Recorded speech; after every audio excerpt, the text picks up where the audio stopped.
Good morning. Today is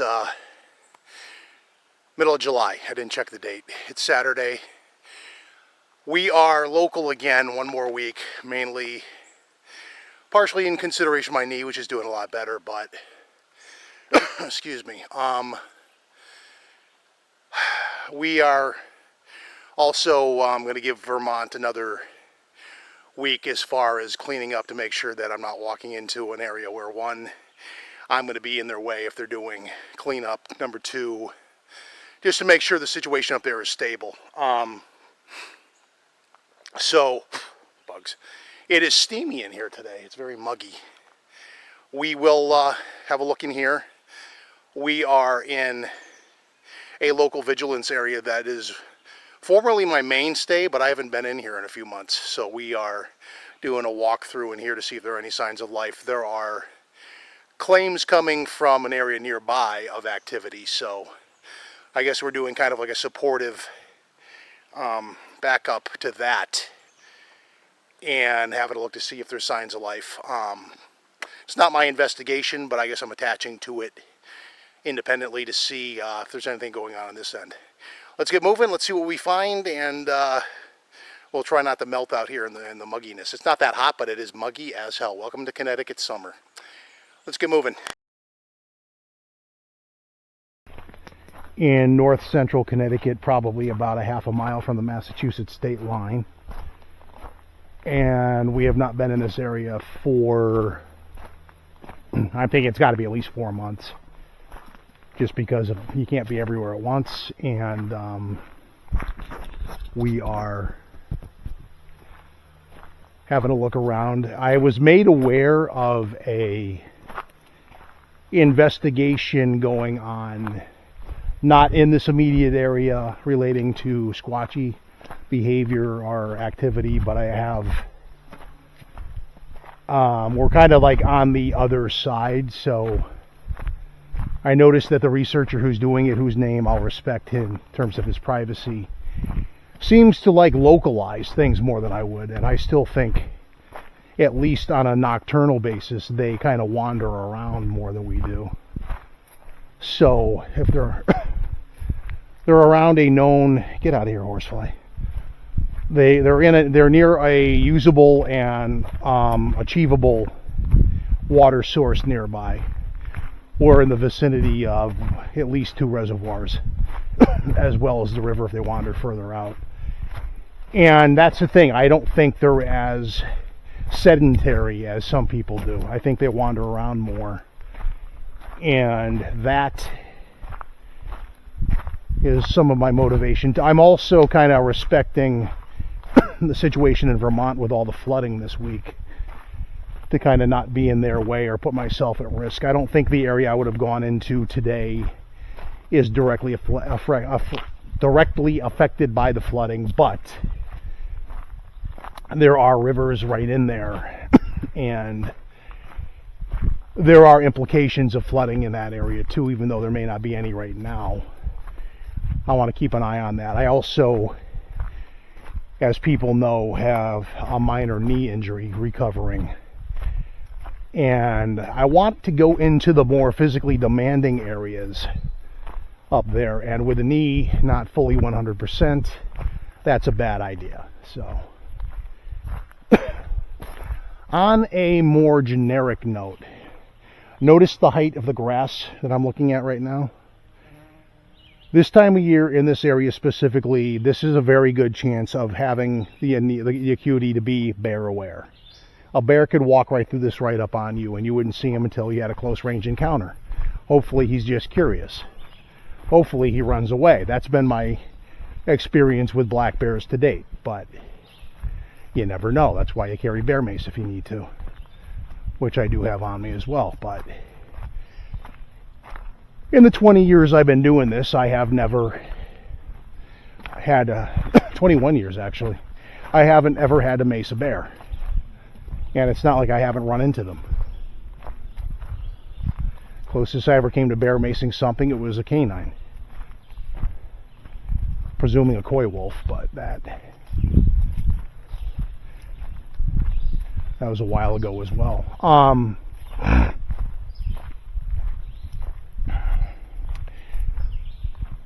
So yeah, I'm just kind of doing a roving camera thing right now. I'm doing the hands-free kind of lazy thing. I figure if I'm just walking down the trail here, I'm relatively able to like minimize head bobbing, which this camera, unfortunately, even though it says it has a two-axis gimbal on it, it can't walk through the woods and not move your head around. It's a freaking physical impossibility. Hopefully this will minimize it, but I also think I probably have got the settings right, because the first time I did this, that was like the minimal freaking video resolution settings, which we're not cutting it, so I hopefully have fixed that. There may be some overlapping topical discussion that we'll cover. I'm gonna kind of piggyback on a podcast called The Tall Ones. They were covering the kind of decline and crapping out of the BFRO. Now, in my time in the so-called community, I'm going to start kind of semi-redundantly, because I don't know that the other camera stopped smoothly or not. We were discussing a kind of piggyback off of The Tall Ones thoughts on the current state of the BFRO. And I've known several people that are in the BFRO. I also have had for a long time mixed feelings about the organization. For two reasons. Number one, and this is a commonly held opinion with many, the major flaw, I have a weird, pretty little stream situation here. The problem with the BFRO is the leadership, to be blunt. Somebody has become more in the mindset of a TV star and wants to pursue that. Meanwhile, it doesn't seem like they want to transfer the organizational leadership to somebody else, so there's not really anyone minding the store of the BFRO proper right now. And several people have pointed to the lack of new reports coming into the Flats database, which a lot of people place some inherent value on. I've noticed that as well. In the last couple of months, you've only had 4 new reports. Yet they continue to charge for expeditions and pursue a for-profit model, which is my other larger issue with them. When you charge money for an expedition and things like that, what are the benefits that the person's getting out of this? Comes to mind as a legitimate question. Don't mind me, I'm actually looking to see if this little mountain stream actually has any potential for trout or anything, despite the fact it's kind of like not really that deep, but I've seen them in situations like this before. Anyway, so that's kind of another issue with me, has been the for-profit model, because where does that money go? You know, I've heard a couple of people say, well, we don't profit from it, but I also know I have a friend, a former NESRA member, was in their Facebook group one day, and he asked about the tax situation. He was immediately banned. Yeah, they shut that right down.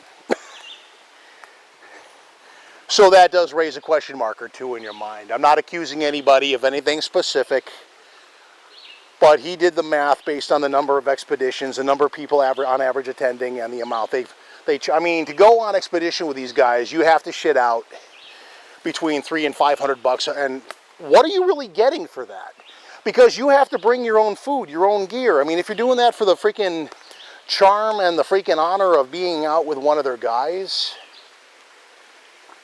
a network member of mine related to me what the Vermont expedition was like a few years back, and he did not have kind things to say about the host or the actual situation. So, to be blunt,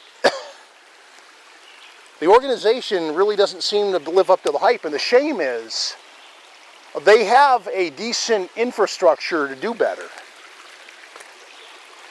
The problem is, if Moneymaker is going to pursue stardom, then he needs to transfer leadership to somebody else who's better suited for doing the original mission if they don't want the group to die off.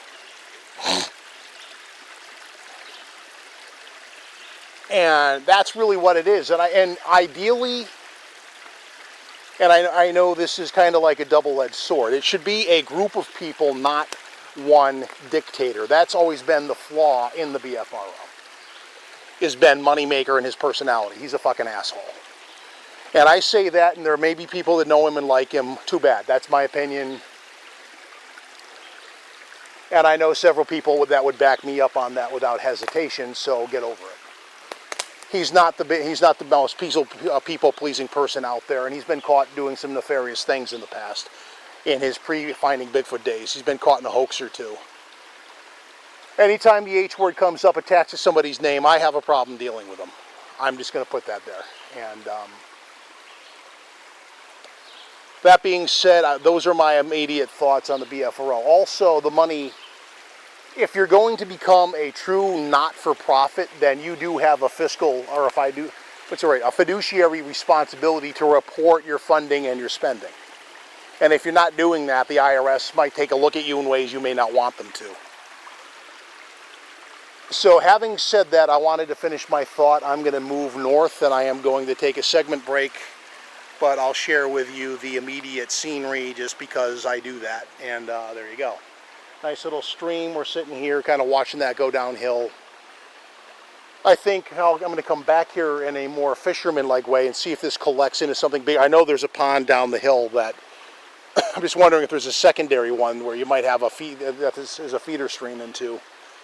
Maybe there's some fish down there. I can bring my fishing pole in here and multitask in the woods, God forbid. I have to say, for the muggy level right now, knock on wood, and here is some wood, keeping me honest. The bugs ain't that bad right now. You had a couple out here, but not as bad as I was going to think. Anyway, we're going to get going. That a deer kid? No, that's a skeeter. Make a liar out of me. Anyway, we're going to get going. There are actually not that many in here. I would have thought there'd be more. We're going to do a segment break, and we'll be back in a bit.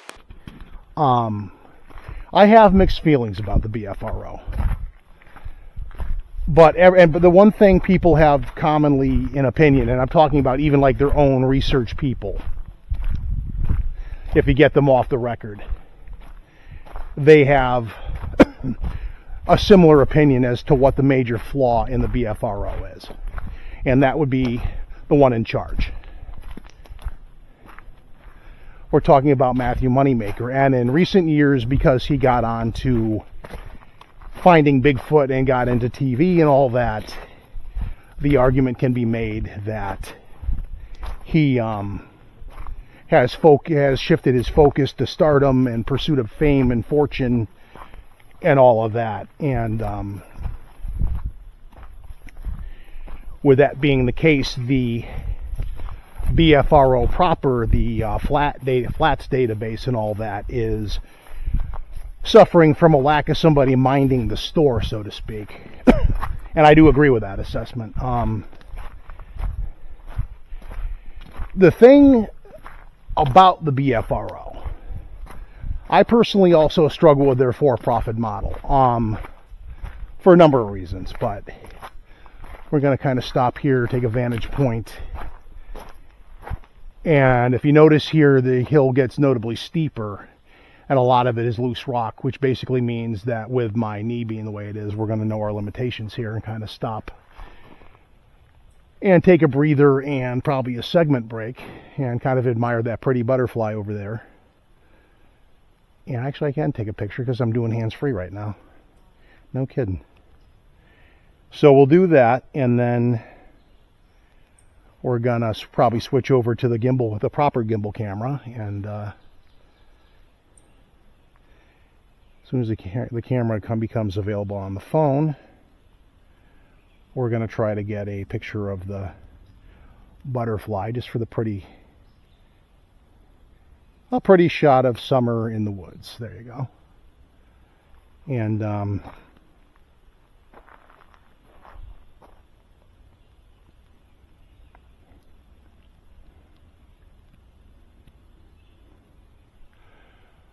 we are going to take a break at this point.